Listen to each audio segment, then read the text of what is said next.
जी, सबके पास कॉपीज है ना आज? गुड।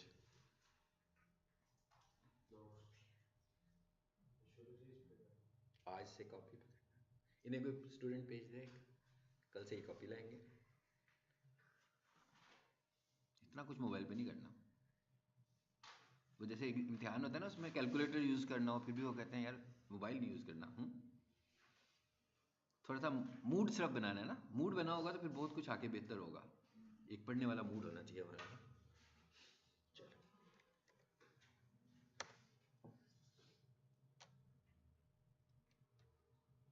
कोशिश है मेरी कि इस मूड को हम एंड तक लेकर चलें, 2-3 दिनों का ना हो।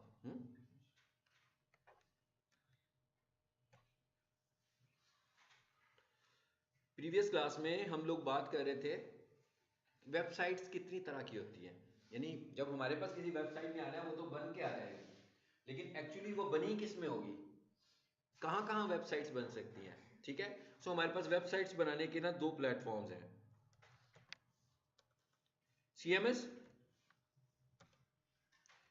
ये एब्रीवेशन है कंटेंट मैनेजमेंट सिस्टम का, और कोडिंग साइट।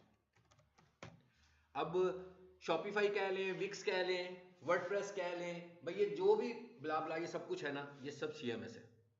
कंटेंट मैनेज यानी कंटेंट बना हुआ आपको मिल रहा है, आपने उस बने हुए कंटेंट को मैनेज करना है। यानी उसमें जैसे वो पावर पॉइंट यूज करते हैं ना, तो उसमें स्लाइड्स सारे लेआउट्स होते हैं, टेम्पलेट्स होती हैं, एक यूज करते हैं उसको इस्तेमाल कर लेते हैं। जैसे कैनवा यूज करते हैं, तो कैनवा में पूरा बना बनाया डिजाइन आ जाता है आपके सामने। इसी तरीके से सीएमएस की साइट्स में भी चीजें बनी बनाई पहले से ही पड़ी होती हैं, हम उनको मॉडिफाई करके अपनी वेबसाइट बना लेते हैं। दूसरा प्लेटफॉर्म है कोडिंग का। अब नाम से ही पता लग गया हमें कि भाई उसमें बनी बनाई चीजें पड़ी हुई हैं, तो इसका मतलब क्या हुआ कि उसमें वर्सटाइल उतना नहीं होगा, वर्सटैलिटी नहीं होगी उसमें, इतनी कस्टमाइजेशन नहीं हो सकती जितनी कस्टमाइजेशन कोडिंग में हो सकती है। कोडिंग को आप खुद कस्टमाइज कर सकते हो। तो यानी हमारे पास 2 चीजें निकली। क्या निकला जी? CMS versus coding. ठीक है, अच्छा अब वेबसाइट तो हमारे पास आ जाएगी, तो इसका मतलब क्या हुआ, हम दोनों की स्किल्स को देखेंगे। इसका मतलब ये हुआ कि हमें सीएमएस को भी देखना है, हमें कोडिंग को भी देखना है, लेकिन हमने कहीं पर भी जाकर वेब डेवलप नहीं करनी, कहीं पर भी जाकर उसकी वेबसाइट के स्ट्रक्चरल चेंजेस भी नहीं करनी है, डिजाइन चेंज नहीं करना। जब हमारे पास कोई वेबसाइट लेकर आएगा तो हमें ये नहीं कहेगा कि मेरे वेबसाइट का डिजाइन अच्छा कर दो, हमें ये कहेगा कि मेरी वेबसाइट की विजिबिलिटी गूगल पे कर दो। तो जब हमने वेबसाइट पे गूगल पर उसकी विजिबिलिटी करनी है, तो इसका मतलब क्या हुआ कि हमने उसमें कोई स्ट्रक्चरल चेंज नहीं करनी। जो भी स्ट्रक्चरल चेंज है वो डिजाइनर करेगा, डेवलपर करेगा। ठीक है, अब हम ये समझने जा रहे हैं सिर्फ पहले फेज में कि अगर हमसे कोई एडवाइस लेता है कि भाई मुझे वेबसाइट बनवानी है, so what do you recommend, कि मुझे सीएमएस में साइट बनानी चाहिए कि कोडिंग में बनानी चाहिए। ठीक है, तो अब हम ये देख रहे हैं कि वेबसाइट के लिए ज्यादा अच्छा प्लेटफॉर्म कौन से वाला है, सीएमएस के कोडिंग। अब अगर हम ये देखें कि स्टाइलिश कौन सा है, तो हमें स्टाइलिश तो सीएमएस लगता है शुरू से ही एकदम देखने में। आसान कौन सा है, सीएमएस लगता है। और सस्ता कौन सा है, सीएमएस लगता है। और ज्यादा नॉन सिक्योर कौन सा है, ये भी सीएमएस ही है। ठीक है, कैसे नॉन सिक्योर है, कैसे ये बहुत ज्यादा सिक्योर सिस्टम नहीं है। सीएमएस की जो वेबसाइट्स बनी होती हैं बेसिकली वो किस में बनी होती हैं, सीएमएस की वेबसाइट, जैसे आप मोबाइल अपना यूज करते हो, तो आपका मोबाइल एक वन पैकेज है, ऐसी है ना, लेकिन इसके अंदर क्या है, नंबर ऑफ पैकेजेस हैं भाई। कौन कौन से, WhatsApp, Facebook, Instagram, TikTok, LinkedIn, कितने ऐप्स हैं, गेम्स के नाम ही अभी मैं ले रहा हूं, ये सारे ऐप्स हैं जो आप अपने मोबाइल पे इस्तेमाल कर रहे हो, ऐसे ही है। तो इसका मतलब क्या हुआ, अगर मुझे मोबाइल यूज करना है तो ये सारे मेरे ऐप से मोबाइल चल रहा है, अदरवाइज तो ये फिजिकल एक डिवाइस है सिर्फ। इसी तरीके से जो आपका सीएमएस है वो भी कुछ ऐप से बिल्ट इन है, लेकिन उस सीएमएस को पूरे के पूरे ऐप से नहीं बनाया हुआ है। अब इस मोबाइल को मिसाल के तौर पर, अगर मेरे मोबाइल में व्हाट्सएप नहीं है तो मोबाइल को कोई डैमेज तो नहीं होगा, मेरे मोबाइल में फेसबुक नहीं है तो मोबाइल को कोई डैमेज तो नहीं होगा, लेकिन क्योंकि वो सीएमएस बनी ऐप से मिलकर रहा है, उसका सॉफ्टवेयर ही ऐप का है, तो इसका मतलब क्या हुआ कि अगर उन ऐप्स में से कोई भी एक ऐप, उन ऐप्स में से कोई भी एक ऐप सही काम नहीं करेगा, तो सीएमएस डिस्टर्ब होगा कि नहीं होगा, हो जाएगा ना। यह है इसका सबसे बड़ा बग। अच्छा, उसके बाद ऐप्स हैं तो आपको पता है कि आपके मोबाइल पर व्हाट्सएप, मैप्स, गूगल, जितने भी ऐप्स हैं सबकी अपडेट्स आती रहती हैं, ठीक है। इसी तरीके से इन ऐप्स की भी अपडेट्स आती रहती है। मैंने इनके लिए वर्ड ऐप इस्तेमाल इसलिए किया कि आप जरा समझ लें, एक्चुअली हम इन्हें बोलेंगे प्लगइन। वर्डप्रेस के अंदर जो एडिशनल, शॉपिफाई में हम इन्हें ऐप्स बोलते हैं, वर्डप्रेस में हम इन्हें प्लगइन बोलते हैं, ठीक है। अब ये प्लगइन जो हैं, जैसे ही अगर इसकी कोई नया प्लगइन आ गया तो उसे इंस्टॉल भी करना पड़ेगा, लेकिन जो यूजर है वो तो वेबसाइट में कंफर्टेबल नहीं है, उसको तो नहीं पता कि सीएमएस को ऑपरेट कैसे करते हैं। उसने तो विजिटर्स के लिए वेबसाइट बनाई है, उसे क्या पता, कब पता लगेगा कि भाई इतने सारे प्लगइन्स में से कौन से प्लगइन की नई अपडेट आ गई है और मैं उसे अपडेट करूं। और सम टाइम ऐसा भी होता है कि कोई प्लगइन एक्सपायर हो जाता है, वो ये कहते हैं कि भाई ये सस्पिशियस हो गया, अब इसकी जगह हमने एक नया वर्जन इसका लॉन्च कर दिया। इसका मतलब क्या हुआ, अब तो नए वाले को इंस्टॉल भी करना पड़ेगा। तो ये आम यूजर तो नहीं कर पाता। इसका मतलब क्या हुआ, इवन आम यूजर को तो पता भी नहीं लग रहा होता कि जो हो रहा है ये क्या हो रहा है। ये तो मैं आपसे डिस्कस कर रहा हूं ना, आम यूजर को इन सारी बातों का पता ही नहीं लगता। तो अब होगा क्या, मिसाल के तौर पर एक प्लगइन जो कि सिक्योरिटी के लिए था, उसकी एक अपडेट आ गई, आपने नहीं की। इसका मतलब क्या हुआ, उसमें तो एक वायरस डिफाइन हुआ था ना, तो उसने क्या किया, आपकी वेबसाइट को पकड़ लिया और आपकी वेबसाइट गई, वायरस इन्फेक्टेड भी हो गई और साथ में स्पैम भी हो गई। हैकर आया और उसने हैक कर ली। अक्सर वेबसाइट्स ऐसी होती हैं, हम कुछ लिखते कुछ है, कुछ अजीब सा खुल जाता है, फिर उसके अंदर और पता नहीं क्या कुछ खुलता ही जाता है, खुलता ही जाता है। इसका मतलब होता है कि ये वेबसाइट कंप्रोमाइज्ड हो चुकी हुई है। इसका मतलब ये हुआ कि अगर हमसे किसी ने जनरली एडवाइस किया, तो अगर तो उसको हम उसका देखेंगे सिनेरियो क्या है, भाई वो सस्ता पैकेज चाहता है तो हम उसको सीएमएस रिकमेंड कर देंगे। लेकिन अगर वो अच्छा पैकेज चाहता है और उसका लाइफ टाइम भी अच्छा चाहता है और चाहता है कि वंस मैं ये वेबसाइट बना लूं, उसके बाद एक दफा वेबसाइट बन जाए, उसके बाद बनाने वाले का इससे कोई ताल्लुक ना रहे, तो कोडिंग की वेबसाइट बेहतर वेबसाइट है। अब ये जितने मैंने आपको इसके कॉन्स बताए हैं, ये सारे के सारे प्रोज हैं किसके, कोडिंग के।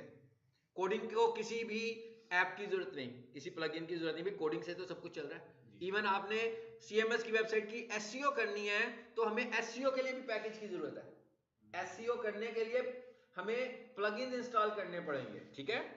देखिएगा जरा, मैं यहां पर आता हूं, मैंने माउस नहीं लिया जी। वर्डप्रेस को हम कंसीडर करते हैं इसलिए कि वर्डप्रेस इस वक्त सबसे टॉप लेयर के ऊपर जो सबसे पॉपुलर है हमारे पास। हालांकि आप सोच रहे होंगे कि शॉपिफाई सबसे पॉपुलर है, शॉपिफाई स्पेसिफिक है। शॉपिफाई नाम से पता लग रहा है शॉपिंग के लिए है। मिसाल के तौर पर किसी की वेबसाइट शॉपिंग वेबसाइट ही नहीं है, इंफॉर्मेशनल वेबसाइट है, तो शॉपिफाई पे तो नहीं बनाएगा ना फिर, ठीक है। तो सबसे पॉपुलर जो है इनमें वो वर्डप्रेस है। सो मैं लिखता हूं वर्डप्रेस एसईओ, भैया हमसे रेटेड है ना बात, प्लस। अब ये रिजल्ट्स आ रहे हैं हमारे सामने, देखिएगा ना, कुछ आएंगे हमारे पास प्लगइन्स, नीचे आ जाते हैं आगे। कहते हैं popular WordPress SEO plugins include Yoast, rank math, all in one SEO, SEO press, SEO framework, etcetera etcetera, कितने सारे आ गए। अब ये सारे वो एप्लीकेशंस हैं, यानी ये वो प्लगइन्स हैं जो हमें अपनी वेबसाइट बनवाने के बाद इंस्टॉल भी करने पड़ेंगे और इनकी मदद से एसईओ परफॉर्म होगी। इसका मतलब जितनी चीजें मैं लेता जा रहा हूं, खर्चे बढ़ते जा रहे हैं मेरे। अभी मैं इसकी प्राइस देखूंगा तो आप देखेंगे कि तो वेबसाइट से भी महंगी प्राइस में मिल रहा है, जबकि कोडिंग की वेबसाइट में जो एसईओ एक्सपर्ट है वो प्लगइन नहीं मांगेगा, वो डायरेक्टली इसकी एसईओ कर देगा। इसी तरह अगर मैं ये कहूं शॉपिफाई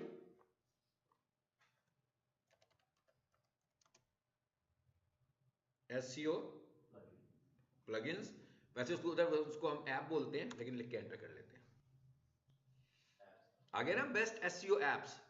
जी मैं बताता हूं इसमें से जो सबसे पॉपुलर कौन सा है। What is the best SEO plugin for Shopify,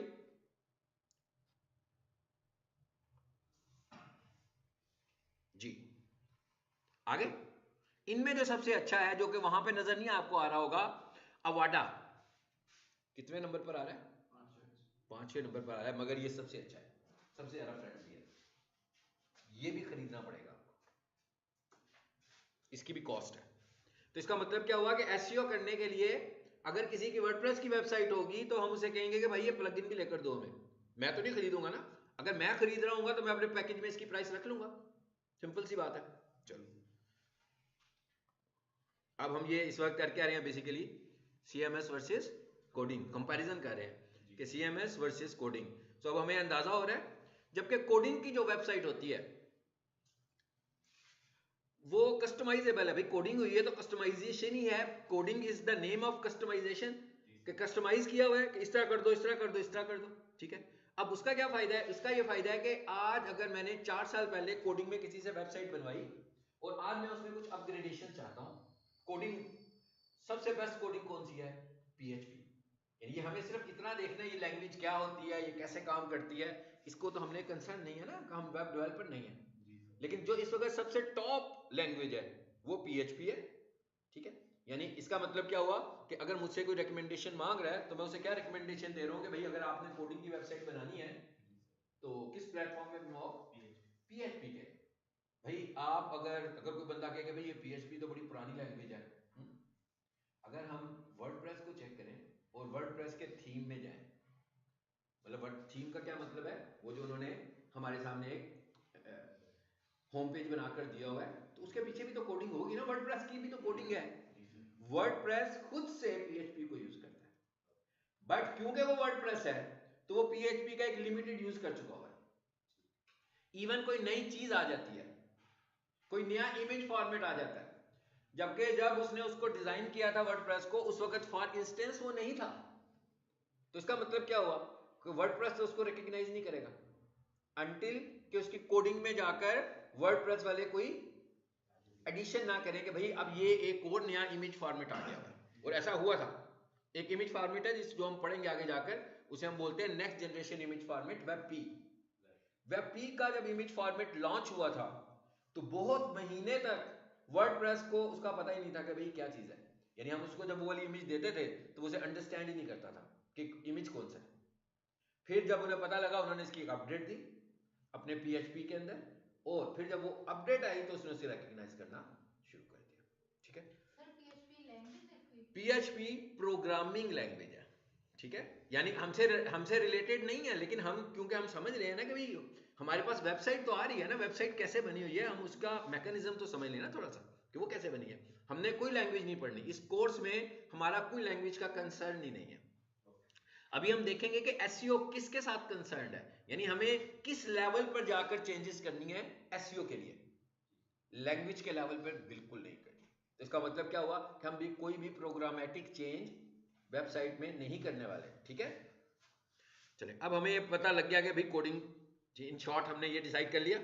अब हम जरा थोड़ा सा चेक करते हैं कि कौन सी अच्छी वेबसाइट्स हैं और वो कौन सा प्लेट, जैसे दराज है भाई, अब देखने में दराज तो शॉपिफाई लगता है कि नहीं लगता, दिखते ही लगता है ना, शक्ल देखे तो आपको लगता है ना कि शॉपिफाई की टेम्पलेट बनी होगी, ठीक है। तो हम एक काम करते हैं, हम टेस्ट करते हैं कि भाई कौन कौन सी वेबसाइट्स, 2-3 वेबसाइट्स को चेक कर लेते हैं कि किस प्लेटफॉर्म पे बनी हुई है, ठीक है। इसके लिए हम करेंगे क्या, इसके लिए बहुत सारी वेबसाइट्स हैं जो सीएमएस को डिटेक्ट कर लेती हैं, बहुत सारी वेबसाइट्स हैं जिन्हें समझ आ जाता है कि ये सीएमएस है कि नहीं है। तो इसका मतलब क्या हुआ, अगर समझ में आ गया कि ये सीएमएस है तो इसका मतलब क्या हुआ कि कोडिंग नहीं है, और ये पता लग गया कि ये सीएमएस नहीं है तो इसका मतलब क्या हुआ, सिंपल सी बात है। तो इसके लिए बहुत सारी वेबसाइट्स होंगी, मैं यहां पर लिखता हूं सीएमएस डिटेक्टर, फिलहाल वो वेबसाइट आई है नहीं लिखता उसका नाम, सर्च करना देख लें सीएमएस डिटेक्टर, और उसकी क्रोम एक्सटेंशन भी है, अगर आप इंस्टॉल करना चाहें वो भी कर सकते हैं जी। एक्सटेंशन में ज़्यादा डिटेल्स नहीं देगा, वेबसाइट में ज़्यादा डिटेल्स देगा। सो कितनी सारी वेबसाइट्स आ गई, cmsdetector.com, what cms.org, site checker, कितनी सारी वेबसाइट्स हैं भाई। सो ये अच्छी वाली है CMS डिटेक्ट, इसका नाम भी आसान सा ही है cmsdetect.com। अब मैं ये चेक करने लगा हूं कि भाई कोई वेबसाइट किस में बनी हुई है, देखते हैं दराज लिस्ट में आ रही है कि नहीं आ रही है। डिटेक्ट क्या किया मैंने, यूआरएल दिया दराज साइट, भाई वेबसाइट को खोलो उसका यूआरएल पेस्ट कर दो, इसे बंद करें। अब ये हमें बताएगा कि किस में है।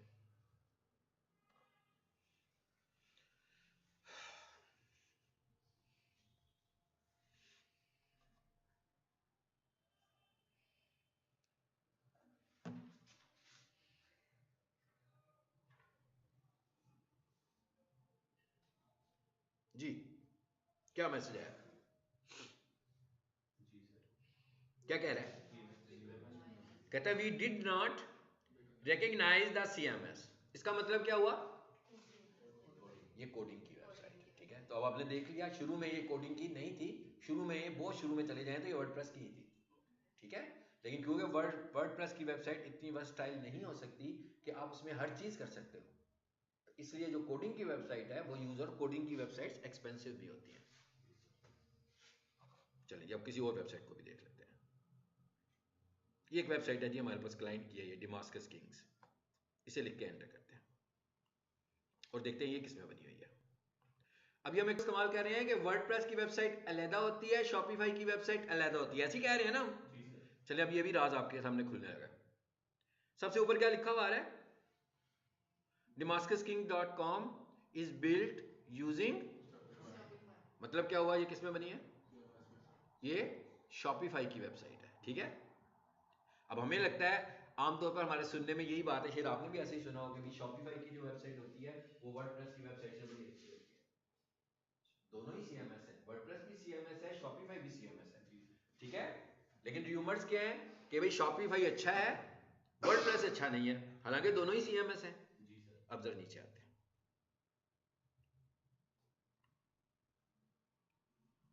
जरा देखें किसमें बनी हुई है, कैसे नतीजा निकालेंगे आप? मैं क्या रिजल्ट कैसे निकालेंगे कि किसमें बनी हुई है? उसके कहने से तो नहीं नतीजा निकलेगा ना। उसने तो कह दिया ना कि शॉपिफाई में बनी है, लेकिन एक्चुअली इसका मोस्टली पार्ट किसमें बना हुआ है? वर्डप्रेस। भाई हर CMS के पीछे वर्डप्रेस है। फिर शॉपिफाई के पास ये कैसे चली गई? शॉपिफाई ने उनसे ये टेम्पलेट परचेज कर ली और उन्होंने कहा कि इसको अब हम अपने नाम से सेल करेंगे। अब ऑन द अदर हैंड अगर शॉपिफाई वर्सेस वर्डप्रेस, तो Shopify is more matured website. Basically क्या चीज है? शॉपिफाई ऐसी है जैसे किसी बंदे ने किसी का बिजनेस खरीद लिया और उस बिजनेसमैन के पास ज्यादा पैसे नहीं थे, लेकिन जिस बिजनेसमैन ने उसे खरीदा उसके पास काफी पैसे थे, काफी इन्वेस्टमेंट थी, तो उसने क्या किया? उसके ऊपर खूब इन्वेस्ट किया और उसको और जरा पॉलिश करके दिखाया लोगों को, तो लोगों के लिए उसकी वर्थ बढ़ गई। इधर क्या है वर्डप्रेस में? इसका मतलब ये नहीं कि वर्डप्रेस गरीब है भाई, ये एग्जांपल आपको दिया। इसका मतलब ये है कि वर्डप्रेस में चीजों को, एक एक चीज को जो हमें कॉन्फ़िगर करना पड़ता है, शॉपिफाई ने क्या किया? उन सब चीजों को प्री कॉन्फ़िगर करके ही आपको दे दिया, यानी आपकी एफर्ट्स एक्स्ट्रा ऑर्डिनरी कम होगी। मतलब वर्डप्रेस में क्या था कि इतनी सारी चीजें अलग-अलग थी, उसने कहा कि ये काम करना है, ये सेल वाली वेबसाइट बनानी है, इस तरह की वेबसाइट बनानी है, टेम्पलेट यूज कर लो, मेरे पास पड़ी है। शॉपिफाई ने वो चीजें बनी बनाई दे दी। शॉपिफाई ने कहा कि भाई ये कनेक्ट करना चाहते हो, इस पे क्लिक करो, मैं खुद ही कनेक्ट कर दूंगा। यानी उसने आपके लिए आसानी पैदा कर दी, but at the same time Shopify WordPress की टेम्पलेट का ही मोस्टली पार्ट इस्तेमाल कर रहा है, मोस्टली पार्ट। लेकिन इसके अंदर वूकॉमर्स भी है, ये भी एक प्लगइन है, ये वर्डप्रेस में भी यूज हुआ होता है। एक वूकॉमर्स इटसेल्फ भी अब आ गया मिलान में, और वो भी क्या करता है? उसने भी शॉपिफाई वाला काम शुरू किया हुआ है। क्या?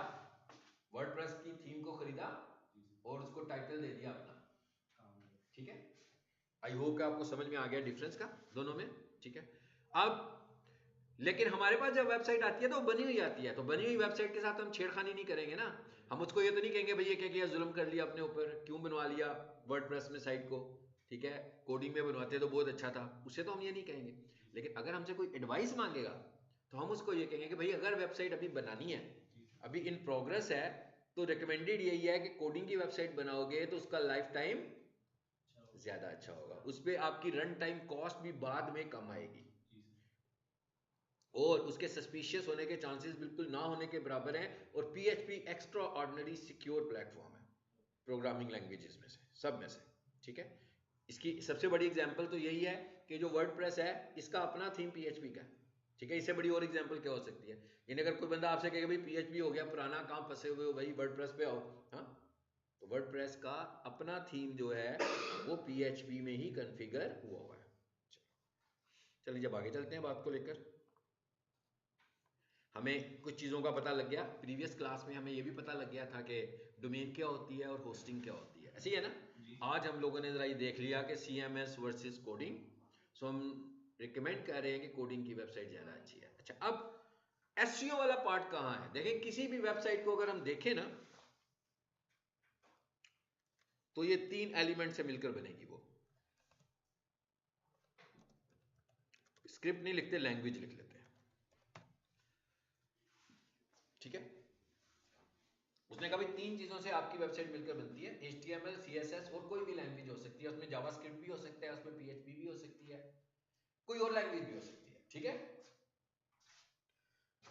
लैंग्वेज वाला पार्ट एसईओ को रिलेट नहीं करता, यानी हमें जाना ही नहीं है लैंग्वेज। आपकी पूरी वेबसाइट में जहां जहां लैंग्वेज इस्तेमाल हुई हमने उसे नहीं छेड़ना। CSS वाला पार्ट हमने उसको भी नहीं छेड़ना। बच गया क्या बीच में? HTML वाला पार्ट। इसका मतलब क्या हुआ? हमने HTML के पार्ट को छेड़खानी करनी है, राइट? समझ में आ गया? चले अभी काम करते हैं। प्रीवियस क्लास में हमने चैटबॉट खोला था, है ना? खोलें जरा दोबारा।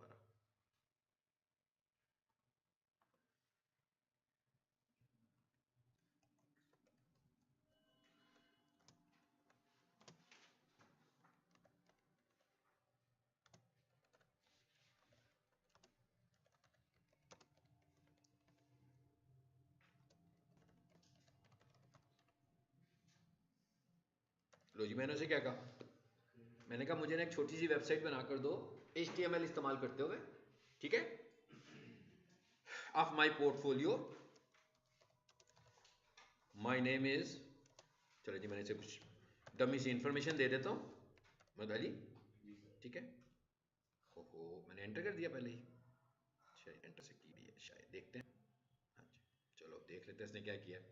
अब मैंने भी वैसे इसे भी और थोड़ी सी इन्फॉर्मेशन देनी थी अपनी स्किल्स वगैरह की, तो इसने और ज़्यादा इन्फॉर्मेशन बना देनी थी, लेकिन अभी फिलहाल देखते हैं कि उसने क्या बनाया। आ गया नहीं? ये सब मैंने आपको इसलिए दिखाया था कि आप एक दफ़ा HTML के कोड को चेक कर लें, कि आपको पता लगे HTML का कोड कैसा होता है। जरा देखें क्या कह रहा है। कहता है ये भाई बन गई है फाइल वेबसाइट आपकी।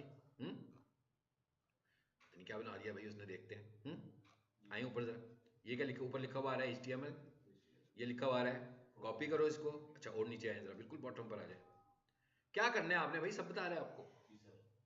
कहता है वेबसाइट के लिए इंडेक्स की फाइल होनी जरूरी है। कहता है copy this code, open the text editor, कोई सा भी टेक्स्ट एडिटर खोल लो, paste this code, save index.html, और उसके बाद इसको अपने इंटरनेट ब्राउजर में चलाकर देखो। अभी हम अगले सेगमेंट में हम इसका सिंटेक्स समझेंगे, लेकिन अभी से ये देखते हैं इसने जो कहा है हमें, ताकि हमें चैटबॉट को यूज करना है, समझ में आए कि हम क्या किया। तो मैंने इसे किया कॉपी। अच्छा, इसके लिए आपको जरा एक चीज ध्यान में रखनी है कि आप लोगों ने ना, एक एप्लीकेशन है इंटरनेट के ऊपर, वो ज़्यादा मुनासिब है, इंस्टॉल नोटपैड प्लस प्लस। आप इंटरनेट पर जाओगे, अपने ब्राउजर को खोलोगे, वहां पे आप लिखोगे डाउनलोड नोटपैड प्लस प्लस, बस सर विजुअल स्टूडियो में नहीं हो हो सकता? जाएगा, बिल्कुल हो जाएगा, हो जाएगा।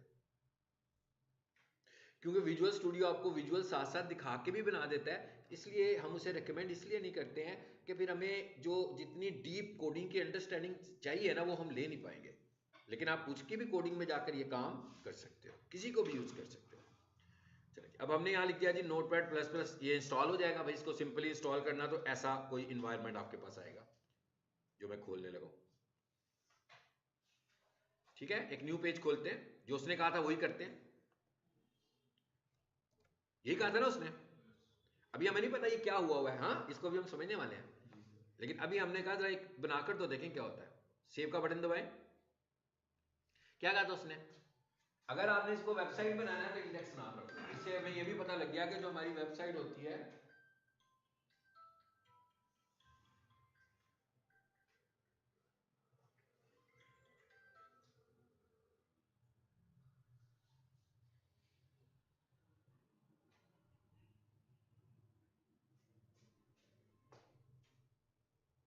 कॉल चेक कर लेने किसकी है। ठीक हो गया। उसी के मुताबिक जैसा वो कह रहा है वैसे ही कर लेते हैं भाई। जिस जगह पर फाइल सेव करनी है ना, मैं अपनी मर्जी से लोकेशन चूज कर रहा हूँ भाई। क्या चूज कर रहा हूँ? म्यूजिक वाला फोल्डर। चलो, फिर उसने क्या कहा, कहाँ पे रखो, नाम क्या रखो, इंडेक्स, और एक्सटेंशन उसने क्या बताई थी, .html। तो आप ये लिखा हुआ है ना सेव एज टाइप, यहाँ पर आओ और यहाँ से आप क्या कर लो, HTML डॉक्यूमेंट। एच को प्रेस करो भाई, बहुत सारी टाइप्स आएंगी, एच प्रेस करते जाओ, आगे पहुंच गए वहां पर HTML पे। Hyper text markup language.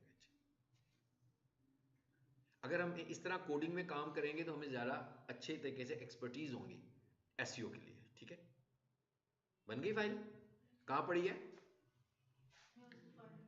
ठीक हो गया, म्यूजिक में आ जाते हैं वापस जी। ये सारे काम आपने कहाँ से करने हैं, बस ये ज़हन में रखिएगा, फ्रॉम डेस्कटॉप पीसी और laptop, not from mobile. Okay, music आगे जी। ये फाइल ये बनी है ना अभी जी, इसे जरा डबल क्लिक करके खोलते हैं, देखते हैं वो चैटबॉट ने हमें क्या बना कर दिया। बना दिया उसने सारा, उसने मेरी एक वेबसाइट ही बना दी जी सर। उसने कहा भाई इस सेक्शन में आकर आप टाइप कर दो, ये उसने डमी सा टाइप कर दिया ना जी सर। कहते हैं इसको फिल कर दें आप, तो बन गई आपकी वेबसाइट भाई। ये अबाउट का सेक्शन, ये स्किल का सेक्शन, ये कॉन्टेक्ट वाला सेक्शन, ये नीचे आ रहा है। यहाँ पर जो चीज़ें मैं इन्फॉर्मेशन दूंगा उसने, क्योंकि मुझसे एंटर जो हो गया था, अभी तक मैंने डाटा उसको प्रोवाइड नहीं किया था, तो अगर मैं डाटा प्रोवाइड करता तो वही आ जाता, नहीं तो ये सारा डाटा मैं कोडिंग में इसको प्रोवाइड कर सकता हूँ। देखिए सर इसकी कोडिंग में ये कहाँ है, सबसे ऊपर क्या लिखा हुआ आ रहा है, मोहम्मद अली मलिक, और कहता है यहाँ पर आप अपनी कुछ स्किल्स वगैरह लिखो। यार चेक करो ये कहाँ पे लिखा हुआ आ रहा है कोडिंग में, जहाँ से शुरू हुआ है, पता लग गया? अब ये जो हमें नजर आ रहे हैं ना बीच में कुछ लेस देन ग्रेटर देन के साथ चीजें नजर आ रही हैं, इन्हें हम टैग बोलते हैं, नॉट हैश टैग, ये कोडिंग टैग है HTML का। इन्हें हम समझने वाले हैं, सिर्फ इन्हें समझना जरूरी है एसईओ के लिए, HTML टैग्स को समझना जरूरी है। तो आपने देखा, आपने without any knowledge, without any skill एक वेबसाइट बना ली जी सर। ठीक है, आप भी घर में जाकर इसका मतलब ऐसी कोई वेबसाइट बना सकते हैं। ठीक है, लेकिन जब तक हमें ये टैग समझ में नहीं आएंगे हम एसईओ तो नहीं कर सकेंगे ना, क्योंकि हमें चेंजेस तो यहाँ करनी है जाकर सारी, तो इन्हें समझना जरूरी है। इसलिए अब हम जरा पीछे आते हैं और अब हम बात शुरू करते हैं कहाँ से। ये आपने इंस्टॉल कर लेना अपने पास। ठीक है, कोई बंदा कोई और एप्लीकेशन यूज करना चाहता हो वो भी कर सकता है, डजेंट मैटर। ठीक है, यानी अब आप सबको पता लग गया कि हमें जरूरत किसकी है, कौन सी फाइल की जरूरत है। नहीं, फाइल कौन सी की जरूरत है, किस तरह की फाइल की जरूरत है, फाइल फॉर्मेट कौन सा था, HTML। यानी हमें किस फाइल की जरूरत है, HTML फाइल की जरूरत है। ठीक है, HTML stands for hyper text markup language. ठीक है, अब ये वाली फाइल हमें बनानी है, लेकिन हमें पहले ये समझना है कि इस फाइल का स्ट्रक्चर क्या होता है, इस फाइल को सेव कैसे करते हैं, और फिर वो टैग्स देखेंगे जो हमारे काम के टैग्स हैं। ठीक है, लेकिन जरा थोड़ी देर के लिए पहले स्ट्रक्चर देख लेते हैं भाई, इधर ही देख लेते हैं। एक न्यू पेज लें, मैं आपको अब स्ट्रक्चर समझाने लगा हूं। आपने देखा एक कॉमन कैरेक्टर था, सिंबल था, जो पूरी HTML फाइल में बार बार इस्तेमाल हो रहा था, है ना? कौन सा था बोला वो? लेस देन और ग्रेटर देन। वो जैसे हम कोटेशन लिखते हैं ना, कोट्स लगाकर बीच में कोटेशन लिख देते हैं, फिर डबल कोट्स बंद कर देते हैं, इसी तरह जो HTML का कोड है उसको हमने लेस देन और ग्रेटर देन के अंदर लिखना है। अब हम बताने क्या जा रहे हैं कि भाई इस पूरी फाइल का सिंटेक्स क्या बनता है। तो हम स्टार्ट करते हैं कि भाई ये फाइल स्टार्ट होती है यहां से, लेस देन के अंदर हमने, ग्रेटर देन के अंदर हमने लूप के अंदर एक HTML लिख दिया। तो इसका मतलब क्या हुआ कि जैसे ही ये मिलेगा मैसेज, उसे पता लगेगा कि भाई यहां से HTML फाइल शुरू हो रही है। अच्छा, उसके बाद मैंने फिर लगाया ये और लगा दिया ये स्लैश। सबसे पहले तो HTML फाइल के अंदर इसका मतलब समझ लें, इस स्लैश का मतलब है एंड। ठीक है, और यहां पर एक दफा फिर से HTML लगा दें, फाइन। तो ये हमारा एक लूप सा बन गया कि भाई आपकी जो HTML फाइल आएगी वो सारी की सारी इसी के अंदर होगी जी सर। ठीक है, जरा एक काम करते हैं, साथ एक वेबसाइट भी देखते हैं। जो मैंने कहा कि सारी की सारी वेबसाइट इसी के अंदर होगी, तो हम एक वेबसाइट खोलते हैं।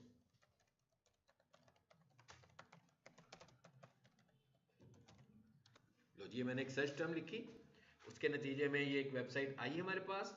तो जो भी मैंने कहा कि पूरी की पूरी वेबसाइट इसके अंदर होगी, तो जरा ये देखते हैं कि ये वेबसाइट क्या उसी के अंदर है कि नहीं है। ये मैंने एक ऑनलाइन वेबसाइट खोली है, मुझे इसका कोड देखना है। अभी तो वो मैं नोटपैड में हूं, जहां मैं काम कर रहा हूं, जहां मैं टाइपिंग कर रहा हूं, जहां मैं क्रिएट कर रहा हूं, जहां मैं एडिट कर रहा हूं, जहां मैं सेव कर रहा हूं। मैं किसी की साइट को तो सेव नहीं कर सकता, मगर यहां मैं देख तो सकता हूं उसका कोड क्या है।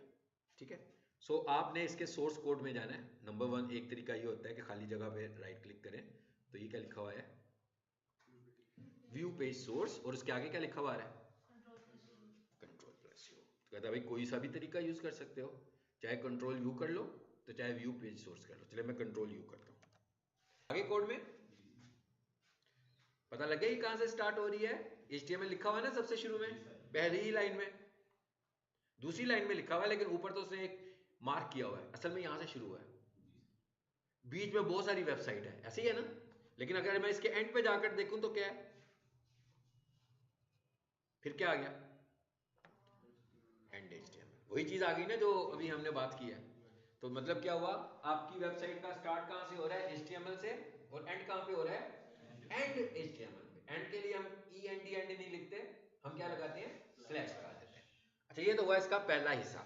ठीक है, इसका मतलब है कि हमें ये समझ में आ गया कि भाई ये इसका स्ट्रक्चर ये है। इसका जो स्ट्रक्चर का दूसरा पार्ट है वो ये है। फिर मैंने क्या लिखा, हेड। हेड का मतलब क्या हुआ, कुछ चीजें होंगी, कुछ इंफॉर्मेशन होगी जो हम हेड में लिखेंगे। बहुत सारी इंफॉर्मेशन हमसे रिलेट करती है जो हम हेड में लिखेंगे। इसका मतलब क्या हुआ, अगर हमने हेड को स्टार्ट किया तो उसका एंड भी होना चाहिए। फिर क्या लगा दिया हमने, स्लैश हेड। चलो, अब हम ये कहते हैं कि भाई ये देखते हैं ये फाइल सेव कैसे की थी, मैंने बता, कौन बताएगा। नहीं, वो तो बड़ा आसान सा तरीका। आगे क्या किया था, उसके बाद क्या किया था सेव करने के लिए। उसके बाद नीचे सेव एज टाइप्स आ रही थी, वहां पर इतनी बड़ी एक लिस्ट आ रही थी, वहां से मैंने HTML को चूज किया था, हाइपरटेक्स्ट। ये आपने करना है, और ये प्रैक्टिस करने से पहले आपने नोटपैड++ इंस्टॉल कर लेना है। नोटपैड++ फ्री में है, मतलब आपको खरीदने की जरूरत नहीं है। आप डाउनलोड करोगे, लिंक आएगा, डाउनलोड हो जाएगा, डाउनलोड्स में जाके क्लिक करोगे तो इंस्टॉल हो जाएगा, और डेस्कटॉप पे नजर आना शुरू हो जाएगा। फिर आप डेस्कटॉप से उसे यूज करोगे। ठीक, अच्छा, अब दूसरा हिस्सा हमने देख लिया। ठीक है, अब हम कहते हैं कि भाई देखें जरा ये वेबसाइट में क्या ये दूसरा हिस्सा भी है, वो जो लाइव वेबसाइट हम देख रहे हैं। देखें भाई, हमारे पास एक फाइंड की कमांड होती है ना, किसी भी एडिटर में होती है। क्या होती है भला, शॉर्टकट की क्या होती है उसकी, फाइंड, कुछ ढूंढना डॉक्यूमेंट के अंदर, चाहे वर्ड यूज कर रहे हो, चाहे नोटपैड यूज कर रहे हो। कंट्रोल+F, फाइंड का शॉर्टकट होता है जी कंट्रोल+F। मैं कहूँ वो दूसरा हिस्सा भी दिखाओ ना। पहला हिस्सा तो मैंने देख लिया ना वेबसाइट में, क्योंकि डाटा तो बहुत ज्यादा था, एक एक करके ढूंढना शुरू करूंगा मुश्किल होगी। सो मैंने कहा मुझे दिखाओ कि हेड कहाँ लिखा हुआ है, तो मैंने यहीं पर ही हेड लिख दिया। पता लग गया कहाँ लिखा हुआ है। इसका मतलब क्या हुआ, हेड भी जो है वो वेबसाइट का एक जरूरी हिस्सा है। ये पूरी जो वेबसाइट, ये लाइव वेबसाइट देख रहे हैं हम, मैं उधर से कंपेयर करवा रहा हूँ आपको कि देखिए ये सब चीजें उस वेबसाइट पे मौजूद हैं। और अगर मैं ये कहूँ कि ओके मुझे पता लग गया अभी 5वीं लाइन पर है, मुझे ये तो बताओ ये खत्म कहाँ पे हो रहा है, ये भी देख लेते हैं स्लैश हेड करके। क्या बताया उसने आपको, बताइए कौन सी कमांड मैंने प्ले की है, ये फाइंड की कमांड प्ले की है, कंट्रोल+F। ये किसी भी एडिटर में यही होती है, वर्ड, एक्सेल, नोटपैड, कोई सा भी, जहां भी फाइंड कर रहे हो करोगे तो कंट्रोल+F करके फाइंड कर लेना। ठीक हो गया भाई, 180वीं लाइन पे, यानी इसका मतलब क्या हुआ, 100 से ज्यादा लाइनों में हेड का कंटेंट है। इसका मतलब काफी इंफॉर्मेशन होगी यहाँ पर। अच्छा, अब जरा देखते हैं इसका तीसरा हिस्सा कौन सा है। अब देख रहे हैं सब कुछ मैं एंड HTML से ऊपर कर रहा हूँ, नीचे क्यों नहीं कर रहा भला, वो तो फिर मैं बाहर निकल जाऊंगा HTML से, मुझे HTML के अंदर ही रहना है। फिर अगला हिस्सा हमारे पास आ गया बॉडी का। ठीक है, तो एंड कैसे करूं, स्लैश बॉडी। चलो जी, जरा चेक करें ये सब चीजें यहां पे कहां है। पहले बॉडी लिख लें इधर फाइंड पे। चलो, पता लगा कहां पर है भाई, जहां पर हेड खत्म हुआ था वहां से बॉडी शुरू हो गई। ठीक है, ठीक हो गया। अब हम ये कहें कि भाई ये खत्म कहां पे हो रही है, स्लैश बॉडी। लाइन कौन सी है, 1103, यानी जहां पर वेबसाइट खत्म हो रही है वहीं पर ही बॉडी खत्म हो रही है। मतलब सारी की सारी वेबसाइट का जो कंटेंट पड़ा हुआ था एक्चुअली वो कहां पे था, सिंटेक्स समझ में आ गया आपको? अच्छा, बॉडी के नीचे आमतौर पर वेबसाइट्स में क्या होता है, फुटर्स होते हैं। तो जहां पर आपका बॉडी का मैसेज खत्म होगा वहां से फुटर का मैसेज शुरू हो जाएगा। मैं फुटर किसे बोल रहा हूँ बोला,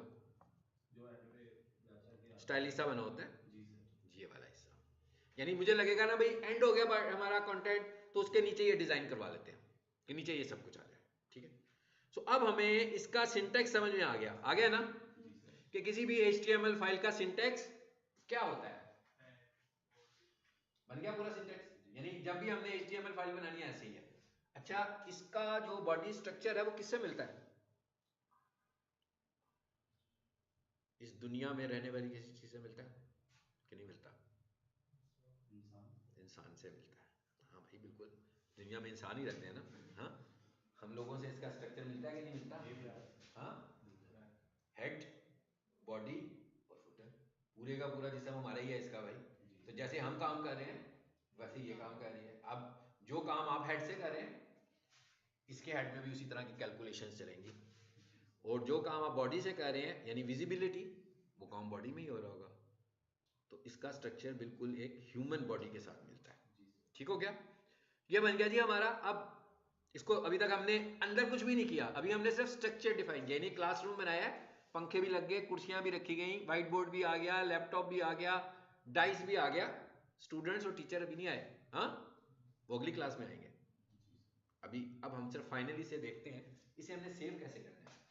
अभी हमने किया भी था ना सेव, ठीक है। इसको मैं किसी भी नाम से सेव करना चाहता हूं, मगर आप सेव कराएंगे आप लोग, मैं नहीं करूंगा, ताकि आप अगली क्लास में आए तो आपको सेव करना आता हो, पूरी फाइल को बनाना भी आता हो। इसमें भी इसकी आउटपुट कुछ नहीं होगी, ये ज़हन में रखना है आपने। इसके अंदर मैंने कोई इनपुट नहीं दी कि मुझे ये दिखाना आउटपुट के तौर पर, ऐसे ही है ना। अभी हमने सिर्फ उसका स्ट्रक्चर डिफाइन किया है, खाली क्लासरूम है अभी है। अब इसको सेव करना है, कैसे करें? Control plus S. चलो जी, ये आसान काम है, ये मैं खुद ही कर लेता हूँ। आगे का बताएं। फाइल नेम में इसका नाम रख लें, ठीक है जी। मैं चलें इसका आसान सा नाम रख लेता हूँ फर्स्ट। चलें इसको भी वहीं पे सेव कर लूँ मैं जहाँ मैंने प्रीवियस किया था, कि दोनों हमें वहीं पर एक ही जगह पे नजर आए। मेरा ख्याल है म्यूजिक में की थी मैंने, ठीक हो गया। अब आप बताएं हो गया? अभी नहीं हुआ, नहीं हुआ। अब क्या करें, ये जो सेव एज टाइप लिखा हुआ है यहाँ पर आओ, और यहाँ पर HTML, भाई लिस्ट बहुत बड़ी आएगी इसमें। इसका मतलब क्या हुआ, ये जो नोटपैड प्लस प्लस है ये मल्टीपल काम करता है, इस तरह के सारे काम इसमें हो सकते हैं। आपसे रिलेटेड जो है आपको सिर्फ उसी की समझ में आएगी। तो हमने यहाँ से किसे ढूंढना है, HTML को। आप H प्रेस करते जाओ, बजाय इसके कि स्क्रॉल करके ढूंढो, ज्यादा टाइम लग जाएगा। मैंने एक दफा H किया, फिर दूसरी दफा H किया, फिर तीसरी दफा किया, पहुंच गए। चलो सेव भी हो गया। आपने एक चीज नोट की, इसके कलर बदल गए एकदम। एक्चुअली क्या हुआ, जैसे ही आपने इसको HTML बनाया तो नोटपैड एडिटर ने, यानी नोटपैड प्लस प्लस ने एज ए HTML एडिटर काम करना शुरू कर दिया। अब वो आपको हेल्प भी करेगा HTML में बहुत सारी, यानी आपको सजेशन भी देगा कि ये टैग लिख रहे हो तो इसके आगे ये भी लिखा जा सकता है, ये भी लिखा जा सकता है, ये तो इसीलिए इसके कलर्स चेंज हो गए, पहले नहीं थे। देखें जरा आगे क्या होता है।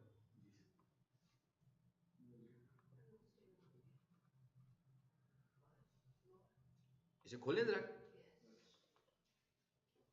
नथिंग, कुछ भी नहीं। अभी हमने कुछ नहीं किया इसमें, अगली क्लास में करेंगे कि करना क्या है इसका। आज हमने इसका स्ट्रक्चर समझ लिया कि एक HTML फाइल का स्ट्रक्चर क्या होता है, कैसे इसे बनाना है और कैसे इसे सेव करना है। और ऑन दी अदर हैंड हमने एक वेबसाइट भी बनाई है, चैटबॉट से बनाई है ना। चलिए क्लास का एंड करते हैं इस चीज पर कि आप चैटबॉट से एक वेबसाइट बनवा लें, ठीक है, जो दिल करता है जैसी मर्जी बनाए जी। आप मुझे बोलते जाएं, आधी वेबसाइट का हिस्सा गर्ल्स बताएंगी, आधा वेबसाइट का हिस्सा बॉयज बताएंगे। कैसी वेबसाइट होनी चाहिए, कौन इनिशिएट लेना चाह रहा है, गर्ल्स के बॉयज? फिर उसी को लाजमी बात है वो फॉलो करके पूरा करेंगे ना जी। बताएं अच्छा जी, इस तरह नहीं कहना मुझे, चैट बॉट से बात करनी है। हाँ बताएं क्या लिखूं, मैं टाइप करता जाऊंगा आप बोलते जाएंगे, और बहुत लंबा थोड़ा पैराग्राफ नहीं लिखना, कोशिश करनी है शॉर्ट बता दें सिर्फ जी। ठीक है जी, हमने लिखा जी create a website for my clothing brand. आगे माय ब्रांड नेम इज क्या है जी? BM clothing. BM clothing, BM clothing. चलो ये तो हो गया इतना पार्ट। उसके बाद और क्या होना चाहिए उसमें? क्लोथिंग कैसी है भाई? बॉयज की क्लोथिंग है कि फीमेल की क्लोथिंग है, कैसी है? बोथ है। क्या लिखूं? बोथ? बोलो ना कुछ, क्या करें आगे बताएं। आपको कुछ HTML की समझ बूझ है, मुझे लगता है आपने कोई कोर्स किया हुआ है पहले, है ना? नहीं 9th-10th में पढ़ा। अच्छा 9th-10th में पढ़ा हुआ है, गुड। चलिए बताएं आगे क्या करें फिर, मिलके बताएं, जल्दी जल्दी बताएं। ऐसे रफ सा आपने देख, बॉयज एंड गर्ल्स। हाँ, include boys and girls. We are selling clothes for male and female of all age। चलो जी of all age लिख दिया आगे पे। create colorful website filled with images। ठीक है। अच्छा अब use HTML to create one page responsive website। अच्छा ये जो मैंने एक वर्ड इस्तेमाल किया बीच में, responsive, इसका मतलब क्या होता है? इसका मतलब ये होता है कि अगर कोई बंदा आपकी वेबसाइट को लैपटॉप पे खोले तो लैपटॉप के मुताबिक खुले, और जब वही आपकी वेबसाइट को मोबाइल पर खोले तो मोबाइल वर्जन में खुले, वो जो 3 डॉट मेन्यूज बने होते हैं। ठीक है। चलिए फिलहाल हमने एक रफ सा उसको आइडिया दिया था, उसने क्या किया जरा देख लेते हैं।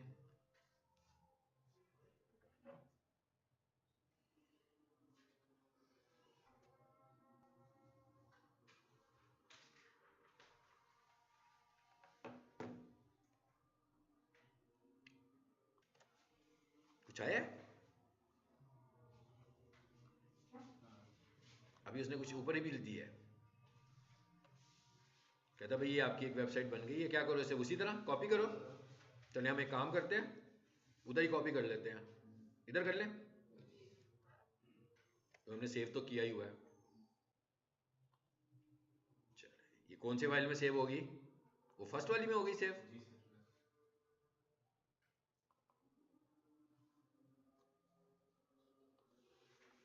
सही है। तस्वीरें नहीं है ना अभी कोई, अब आपने तस्वीरें ऐड करनी है जब, तो यहाँ पर तस्वीरें आनी शुरू हो जाएंगी।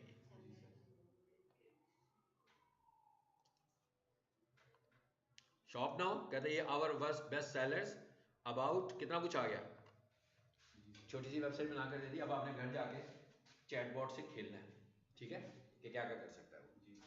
अभी तो मैंने इसको ये दिया, अब आप एक काम कीजिएगा, कोई अच्छी सी वेबसाइट देखिएगा और से कहिएगा मुझे एक इस तरह की वेबसाइट बना कर दो। उसका लिंक भेज सकते हैं। हाँ लिंक देकर उसको एक ऐसी एग्जांपल आप करेंगे। ऊपर आए जरा,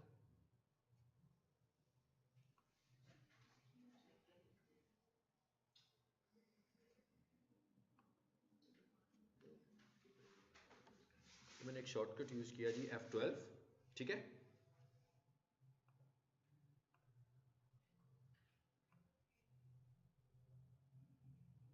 ये अभी उसने रिस्पॉन्सिव नहीं बनी, आप देख रहे हैं मैंने इसको मोबाइल व्यू में किया बेसिकली। ये F12 जब किया तो ये यहाँ पर हमने क्लिक किया, ये डेस्कटॉप में आ गई, ये रिस्पॉन्सिव।